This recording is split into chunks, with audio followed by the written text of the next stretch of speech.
Birmingham میں کشمیریوں کی حمایت میں ہونے والے مظاہرے میں برطانوی ارکان پارلیمنٹ کی بھرپور شرکت اور بھارتی اقدام کی مذمت کی گئی۔ برطانیہ میں بھارتی ہائی کمیشن وضاحتیں دینے پر مجبور ہو گیا۔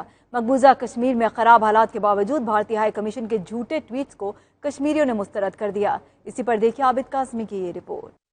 اسے کہتے ہیں جادو وہ جو سر چڑھ کر بولے۔ برطانیہ بھر میں مقبوضہ کشمیر کے نہتے کشمیریوں کے ساتھ بھرپور اظہار یکجہتی کا سلسلہ جاری ہے، جس میں پاکستانی اور کشمیری کمیونٹی جوش و جذبے کے ساتھ شرکت کر رہی ہے۔ مظاہرے ہوں یا ریلیاں، جلسہ ہو یا احتجاج، کشمیری اور پاکستانی کمیونٹی ایک ولولے کے ساتھ مظاہروں میں شرکت کر رہی ہے، جس کا اثر بھی دکھائی دینے لگ گیا ہے۔ برمنگھم میں کچھ روز پہلے ہونے والے یوم یکجہتی کشمیر مظاہرے میں نہ صرف پاکستانی اور کشمیری شریک ہوئے، بلکہ برطانوی ارکان پارلیمنٹ نے بھی بھرپور شرکت کی اور مقبوضہ کشمیر میں بھارتی فوج کے ظلم و ستم اور انسانی حقوق کی خلاف ورزیوں کی سخت مذمت کی۔ مظاہرے میں deputy leader labour party UK Tom Watson بھی شریک ہوئے۔ انہوں نے کھل کر بھارتی مظالم کی مذمت کی۔ He knows the politics of that region.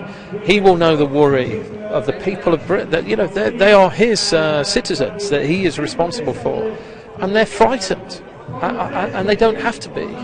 It is incumbent on the UK, with our historic role in that region, to try and find a solution to this impasse, or things are going to slide into an even bigger morass of desperation. And that's why I'm here today. And that's why I think we need to do everything we can in all our powers to try and find a solution once and for all. You know, the fear that people see because of these actions.